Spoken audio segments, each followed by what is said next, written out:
It's Compilations Jazz. Another jazz compilation.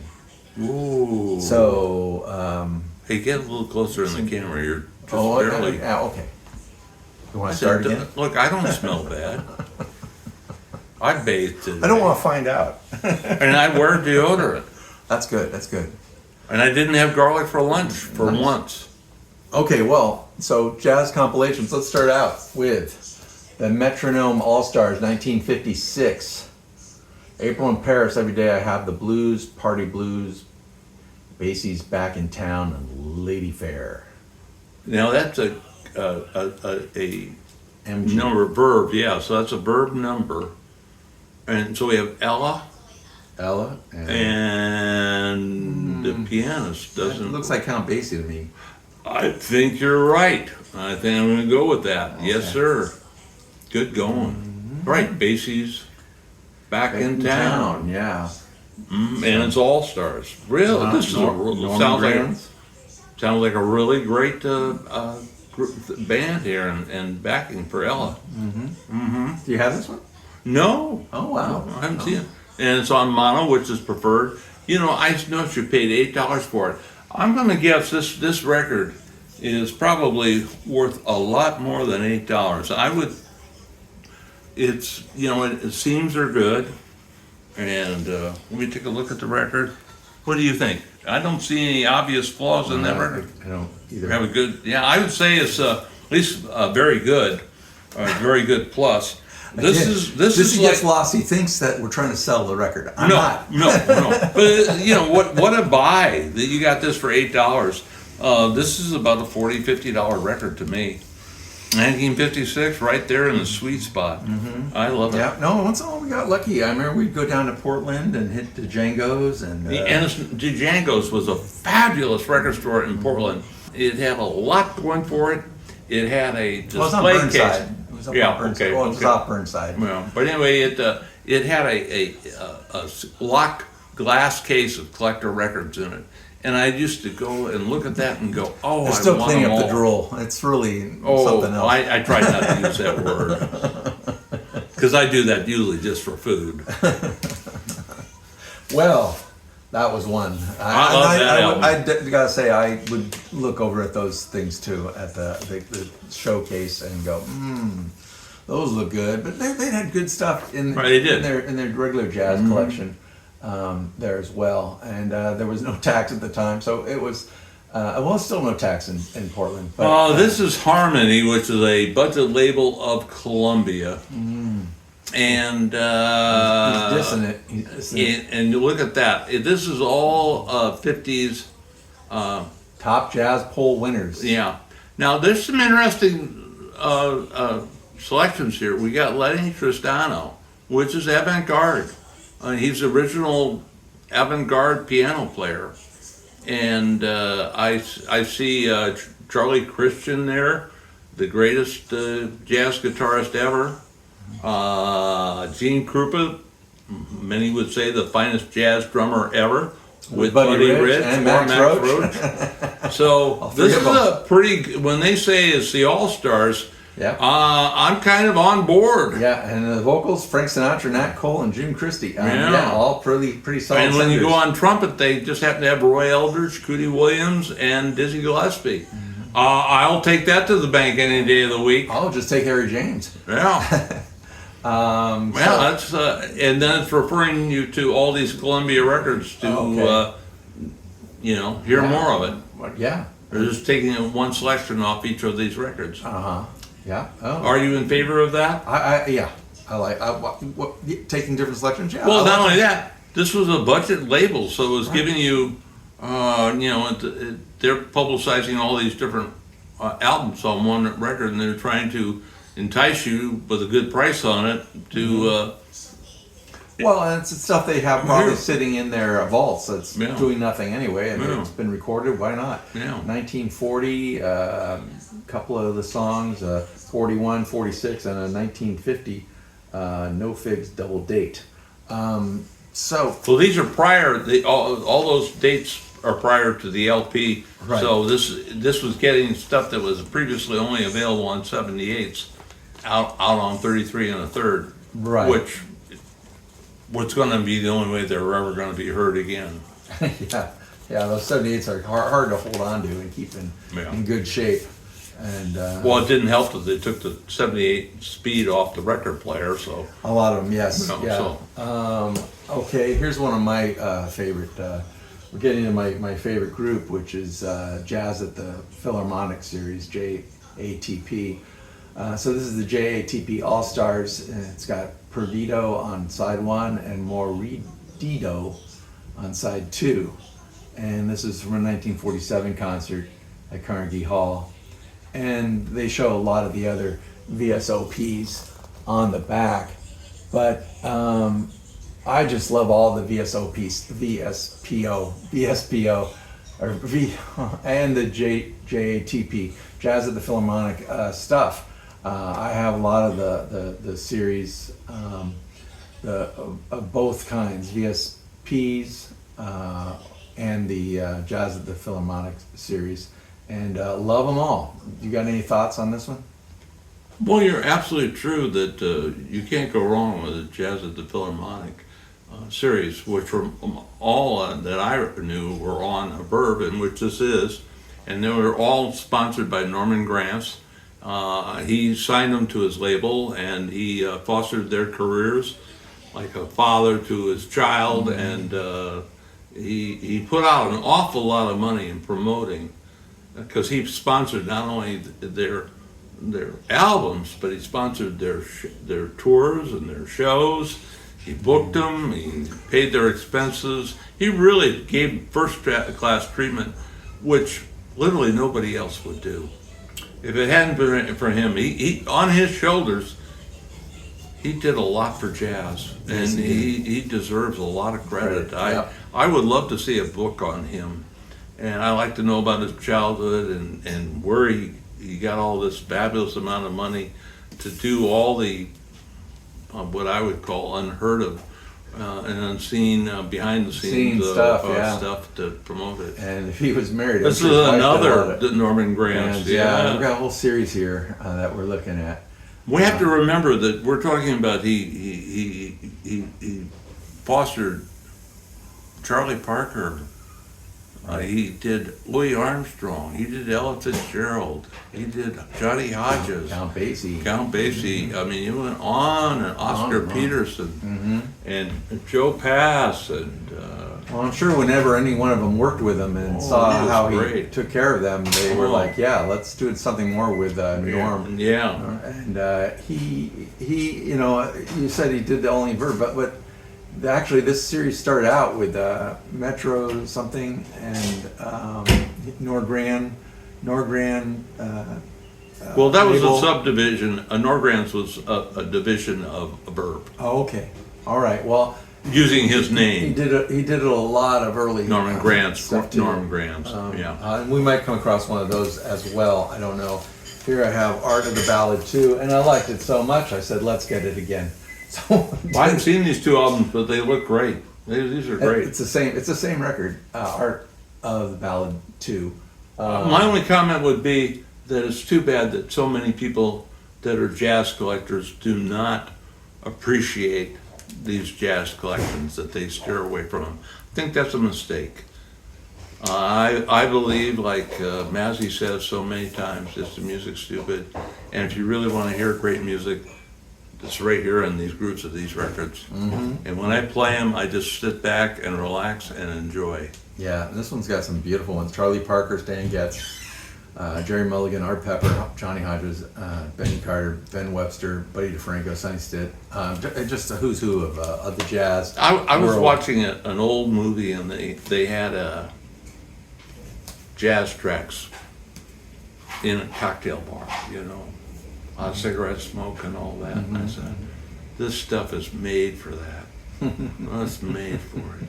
I feel sorry for the jazz artists a lot of times. I've all the artists that were performing in the 40s and 50s in smoke-filled rooms and trying to sing and take care of their voice over secondhand smoke. That was their life. And, and now to look back on it and see it in videos and movies, I go, wow, what a time. What a time.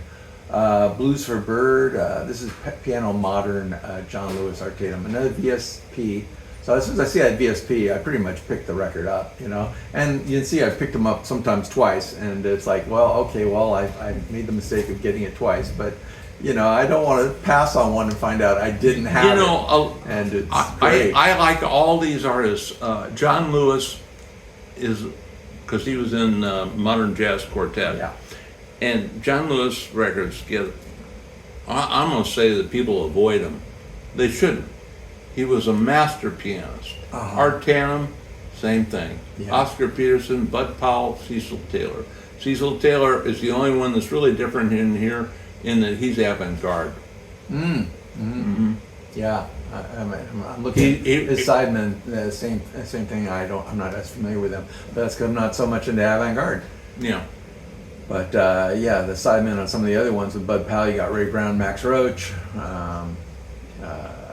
You've got with the John Lewis, you got Dizzy Gillespie and Sonny Stitt, and Skeeter Best and Percy Heath and Charlie Perpsip. I don't know that guy, Charlie Perpsip. Well, with the Cecil Taylor, you got Steve Lacy on saxophone, and for people that really like saxophone, jazz saxophone players, Steve Lacy is really a known quantity and very good. But again, if you put him in a record store and put his name on there, he's going to get avoided. He shouldn't. He's like okay. But did he always do avant-garde, or did he sometimes stay more to the traditional jazz? Originally he was bebop, and he or hard bop, and then he moved into, like so many did, into the avant-garde as well. It was a natural progression, really. No, it's kind of like John Coltrane. John Coltrane could do an album like Ballads, and then you get Love Supreme, and you go, "This is the same man." You know, I see another one I'm doubled up on. But anyway, here's the jazz rounds, also a VSP. Ella Fitzgerald, Louis Armstrong, Stomp of the Savoy, another Louis Armstrong, Oscar Peterson. Let's Fall in Love, Oscar Peterson, Ben Webster and Jerry Mulligan, Teddy Wilson, Lester Young, Count Basie, and Ella. Well, these are all the foundations of jazz. These are the original heroes of the music, and you know, if you want to go back to the foundation, to the real pioneers of this genre of music, these are the albums they have. And these covers were pretty fun too. They had all these. This is hard to find. I don't think I've seen but one or two of these in my whole time. And I love the cover art on some of these. This next one has great cover art. Nat Cole at the Philharmonic. So you've got Nat Cole, you got J.J. Johnson, one I really enjoy. Les Paul on that one too, doing a blues. Rosetta with Solo Shorty Sherrock, Jack McVeigh, Les Paul, Illinois Jacquet. You know, Les Paul looks like it's almost on everything here. Well, they is on everything here. Yeah. So might be. It says record live at the Jazz at Philharmonic performance in 1944. So that's a live 1944. A lot of people steer away from this early 40s music, but I think you're maybe missing it. I would encourage everybody out there, if you haven't listened to jazz from the 40s, give it a try. You might be surprised. And here's Nat Cole at Jazz at the Philharmonic 2. Lester Leaps In, Body and Soul, I Found a New Baby, Peggle My Heart. Nat Cole I guess it should be on all of it, right? I mean, I don't see him listed as the piano player here on one of the tracks. But Champ, you know, when you came over today, you brought a Carnegie Hall jazz record, and we played it, and it was from, I think, the 50s, and we thought it was just terrific. So these early jazz recordings can really knock your socks off. How about Jazz Giants? Do you have any of these? Well, you got here three of my favorites. You got Stan Getz, Jerry Mulligan, and Harry Edison. I listen to Stan Getz almost every single day. I cannot get away from his bossa nova records with Gilberto on guitar. I just love him. I think It's going to be surprising maybe to some of your listeners, Champ, that a record that just seems to me to be romantic, I go for that stuff. I love romantic jazz. And I don't... The Chet Baker type stuff. I'm all for it. Well, one of the songs here is When Your Lover Has Gone. There's Candy on it. I really feel for it. This music has a lot of feeling for it. It has, I heard the term today on a record, atmospheric. And I thought there is an atmosphere to Stan Getz and Jerry Mulligan and all. And that is, it's romantic. And I think of romantic times in my life, of romantic scenes from movies. It just brings all kinds of favorable impressions and feelings to me. Oh. And I like to be in touch with that. Now, I have a sensitive side. Really? A lot of people don't realize that about me, but I have a sensitive side. I'll make a note. So we looked at one of this series in another collection, and I said, I think I have more of these, and I did. And so here's the rest of these sessions live. I don't know if I have the rest. I have some more of them. But these were sessions that were done in '76, it says here. But they're fun sessions. This Well, is we should say 57, who 58. they're talking about. They're talking about Buddy Collette Quartet. This is a name I don't know. Les Thompson, and I guess his quartet, and Abbey Lincoln with the Buddy Collette Quintet. Now, I like Abbey Lincoln, and there's only a few records, and she was originally recorded on Prestige, and those records are highly sought after. Yeah, I have some of them, but they're not many I have in my collection. They are really sought after. It's almost as hard as, who was the other one that it was really hard to get, the early ones, Nina Simone. Yes. Nina Simone is another one that at least, it might be a little easier to get them now since a lot of them have been repressed and stuff, but at the time, I mean, it's... Abbey Lincoln still are hard to find. Yeah. It looks like this is Art Blakey and the Jazz Messengers, which has a great sideman to it. That would be Cedar Walton. Cedar Walton was the original pianist with Art Blakey, and he was fantastic. Went on to have a very long career, but his first band was the Art Blakey and the Jazz Messengers. Yeah, this also has Count Basie and Joe Williams and Count Basie. So, another great live. It's 58 and 57. And my last one in the sessions that I have is, Don Farquharest Octet, Al Viola, Doris Drew. Doris Drew. Now, I saw a record auction with Doris Drew in her quartet or trio. I think it was her trio. And she only has a limit. It's like she had very few records, maybe 10. And it was on Prestige. And I looked it up, and it was a $350 record on Discogs. And it sold on that auction for $20. $20. And I'm like going, why wasn't I on that feed? Why wasn't I bidding on that? Wow. I'm just sitting there watching it go for $20. But that is, and I would love to. I looked it up. I'm just short $330, or I'd have it myself. But that Doris Drew. I mean, I'm so curious about her. And there's 2 cuts here by her. He's My Guy and I Cried for You. Man, oh man, would I love to hear that. This also has Peggy King. I don't know her. So that's it, huh? That's it. Well, those were all very interesting, very good. I thank you for digging those out, because you got buried treasure there. And literally, it's buried treasure, because very few people will ever be able to see those records, because there's so few copies available out there in the ether. You could go through record store after record store, you won't find them. There weren't that many copies originally put out, and over time, with people discarding them, through Goodwill and estate sales and trash, they've disappeared. But And the people that have them want to hang on to them. yeah, So- yeah. So you're probably going to see a lot of them on Discogs. Say there's none in the marketplace, but those are treasures. Well, the treasures to me. So that's the main Oh, part, man, man. that's- Enjoy what you like. Just like I said with this, I think her name was Doris Drew. You can find somebody there, and you can find a treasure trove of albums that it leads you to, and other sidemen.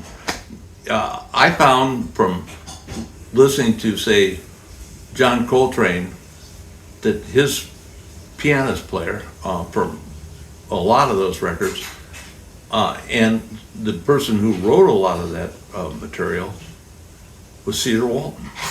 Oh, okay. And he was in the 70s thought to be the pianist for Prestige Records. So if you came in to record a record and you didn't have a pianist, they So have you're our default player. We got it. And he could be your producer. He could give you material for your record. He could give you the sheet music. He could rehearse it with you, and then nail that record. So, and I often confuse him with Mal Waldron, who was the 1960s music pianist, a house pianist for Prestige Records. So it's him in the 60s, and he was on so many records with Miles Davis, John Coltrane, Thelonious Monk, and the rest of them. Eric Dolphy, and even Jackie McLean. All these records had Mal Waldron as the pianist player, and he wrote so many songs like Bolivia, Mosaic. You ever heard John Coltrane's song, You Get Sue? It's the name of an album, and it's also Fantasy in D, I think is the other name for it. And other artists would borrow from that song and rename it, though they had taken the guts of it from Right. his composition. Right.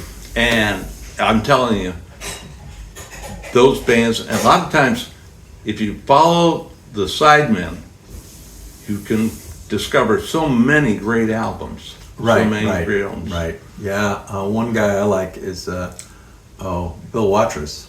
And he played on a bunch of other people's records, and whenever I find that, I'm like, oh, Bill Watrous is on this. And he didn't have that many records of his own, so it's always nice to find that when you find that in the Sidemen, or you find some record. That Well, you some of like, these this people guy. didn't live that long. Booker Little was a great jazz man, but he died at 24. Yeah. And he didn't start playing until he was 20, so he had a 4-year career. So don't be looking for on his discography for a lot of records, but he was a sideman on quite a few in those short 4 years. Right. Right. And I believe a trumpet player. I'm going to go Booker Little was a trumpet player. Okay. Put it in the side notes if I got that wrong. Put up a lot of things in side notes. I think you're going to find him right, though. I think he was a trumpet player. Okay. All I right. hate to be wrong. I really do. I pride myself in being at least right some of the time.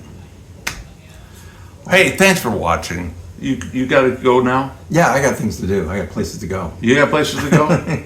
I think the Gotta real brush my truth teeth. is you got a wife that's like going, where is Where is he? he? Yeah. More likely my dog. My dog's Luckily, like, mine's right in the "Get home." kitchen next to me here and knows exactly where I am. All right. Well, okay. Hey, thanks for watching. All right. Champ out. Dizzy out. We'll see you next time.